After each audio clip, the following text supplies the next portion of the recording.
নমস্কার, আমি কৃষ্ণপদ অধিকারী। আমার ছোট্ট একটা ইউটিউব চ্যানেল আছে, চ্যানেল নাম don't care, Facebook page Krishnapada Adhikari নাম।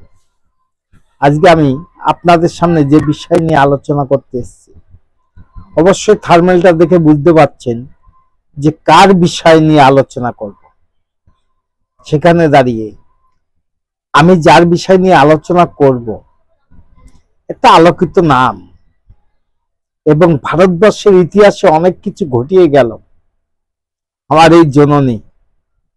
কিন্তু এই জননীকে নিয়ে কেন কথা বলতে এসছি আমি, তার তো নিশ্চয়ই কোনো কারণ আছে। কারণটা আমার ভিডিওটা দেখলে বুঝতে পারবেন যে এই জননীকে নিয়ে কেন আমি কথা বলতে এসছি এবং কথা বলতে চাচ্ছি কেন। কারণ ইনি সব দিন সনাতন বিরোধী কথাবার্তা বলেছে।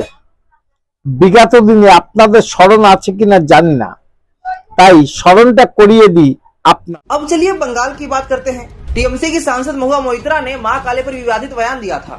200 से ज्यादा एफआईआर दर्ज हुई है उन पर फिर भी कोई गिरफ्तारी नहीं, न कोई। তাহলে দেখে নিলেন তো ভিডিওটা যে সত্যিকার তিনি সনাতন বিরোধী কিনা। কিন্তু বর্তমানে এই পশ্চিমবাংলায় যাদের সম্মান পাওয়ার কথা তারা সম্মান পাচ্ছে না। কেন পাচ্ছে না সেই নিয়ে আমার আলোচনা, এবং সেই নিয়ে আমার ভিডিও। আপনারা ভিডিওটা দেখবেন, আশা করি ভালো লাগবে এই ভিডিওটা। কারণ এই মহুয়া মিত্র বিগত দিনে যে সনাতন ধর্মকে নিয়ে যে কথা বলেছে শোনালাম আপনাদের, এবং বর্তমানে আমাদের রাজ্যে বিরোধী দলনেতাকে নিয়ে যে আক্রমণ করলো তা নিয়ে কথা না বলে উনি অন্যভাবে কথা বললো। এর আগে কি কোনোভাবে এই পশ্চিম বাংলায় এই ধরনের আক্রমণ জনগণের পরে করেছে কিনা প্রশ্ন রেখে গেলাম। চলেন দেখাবো ভিডিও। এর আঁচ পৌঁছলো দিল্লি অবধি। সংসদে এই নিয়ে মুলতবি প্রস্তাব আনলেন তৃণমূল সাংসদ মহুয়া মৈত্র। একজন গ্রামের লোক, সাধারণ মানুষ, সে জয় বাংলা বলছিল এবং আমাদের বিরোধী দলনেতা তিনি গাড়ি থেকে নেমে তাকে ধমকে তাকে বলল তার চামড়া তুলে দেব। আমি অমিত শাহকে জিজ্ঞাসা করতে চাই যে এটা কি আপনার গৃহমন্ত্রকের কাজ? এখন আমাদের বাংলার বিরোধী দলনেতা গাড়ি থেকে নেমে একেবারে কাঁচা বাংলায় একটা গরিব মানুষকে, নিরস্ত্র মানুষকে তাকে ধরে বলছে যে I will skin you alive, তার চামড়া গুটিয়ে দেব। তাতে আপনার বাহিনী তার মদত দিচ্ছে। এটা লজ্জাজনক, আপনাকে রিজাইন করা উচিত। কথাটা গরিব চাষা, এর আক্রমণটা কেমন ছিল সেটা কি আপনি দেখেছেন? যদিও না দেখে থাকেন একবার দেখিয়ে দিই এর আক্রমণটা কিভাবে ছিল আর কিভাবে আক্রমণ করেছে বিরোধী দলনেতাকে।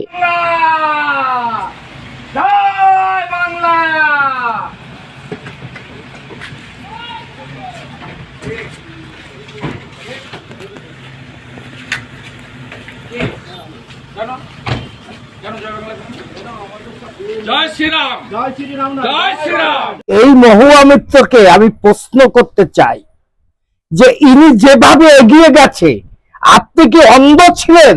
ইনি কি গরিব সাধারণ জনগণ? প্রশ্ন রেখে গেলাম বাংলার জনগণের কাছে। আপনি দিল্লিতে গিয়ে বড় বড় বাথরুম দিয়েছেন, এই ছবিটা আপনি দেখেন নাই? যে বিরোধী দলনেতার পরে যেভাবে আক্রমণ করেছে, যেভাবে এগিয়ে গেছে, আপনি ধামাচাপা দিচ্ছেন। চলেন না, এর চেয়ে ভয়ঙ্কর কিছু দেখাবো ভিডিওর মধ্যে।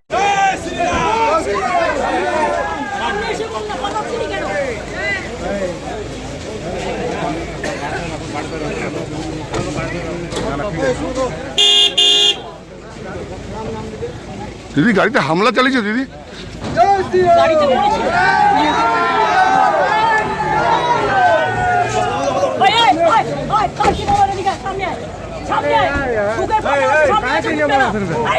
সামনে দেখো, ভদ্রতার একটা লিমিট আছে। আমি আমার গাড়ি রাস্তা দিয়ে যাচ্ছি, সাহস কত বড় বিজেপির ফ্যাক্টরি বেঁধে আমাকে গালাগালি দিচ্ছে দাঁড়িয়ে। তোমরা কি ভাবো এদের আমরা যত্ন করে রেখে দিচ্ছি? বাইরের outsider, they are not Bengal local people. Will take action, will take action. দিবা, এখানে কি আপনি চোখ বুঝে ছিলেন যে অ্যাকশনের কথা বললো? জয় শ্রীরাম ধ্বনি শুনে ইনি এত রাগান্বিত হলো, সেখানে কোনো দোষ নেই। শুভেন্দু যখন জয় বাংলা স্লোগান যখন দিচ্ছে, তাকে দেখে বাংলাদেশের একটা স্লোগান, আর জয় শ্রীরাম আমাদের ভারতবর্ষে রামের একটা শুভ স্লোগান। সেখানে আপনি দিল্লিতে বসে যে বাটলিং গুলো মারলেন আর যে বাটলিং দিলেন, আগামী দিনে এই সনাতনীরা আপনাকে জবাব দিয়ে দেবে। তৈরি হয়ে থাকেন জবাব নেওয়ার জন্য। আমি একজন সনাতনী হয়ে আপনাকে বললাম যে জয় শ্রীরাম করলে, ধ্বনি দিলে, জয় শ্রীরাম স্লোগান দিলে, তাদের প্রতি যখন অ্যাকশন নেবে, আমরাও সনাতনীরা চুপ করে থাকবো না। আগামী দিনে উত্তরটা নিতে আপনি তৈরি থাকুন।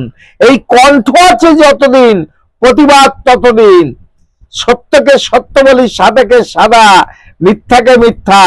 তাই আমার চ্যানেল নাম don't care, Facebook page Krishnapada Adhikari. নমস্কার। Madam, when sorry.